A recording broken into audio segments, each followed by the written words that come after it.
Добър вечер, уважаеми зрители! Намираме се на стадион Васил Левски, където ще следим двубоя между Лудогорец и Базел. Това е второ домакинство на Лудогорец след злополучния мач с Реал Мадрид и загуба злощастно с 1-2. Ето излизат вече момчетата на стадиона. Всички се надяваме на чудото.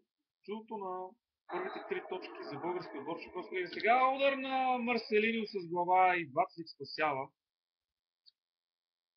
Това беше едно доста добро положение за Лудогорец в началните минути на двубоя. Ето виждате на повторението силния удар на Марселиньо. И сега брутален фаул.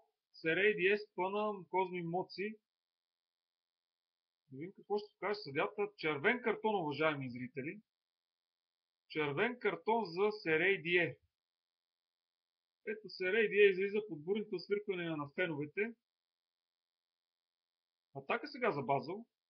Удар на Гонзалес. Браво на Влади Стоянов. Браво на нашите момчета. Това беше много добро положение за Базел.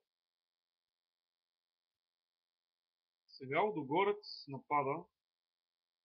Сега Дания Балов наказателното поле. Още бе! Удар на Дания Балов и невероятно спасяване на Вацлик. Ето, уважаеми зрители, от такъв малък кръгъл Дания Балов стреля към вратата.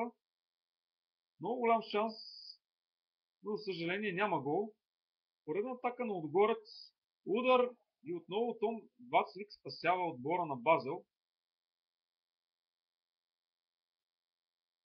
Ето и на повторението се вижда.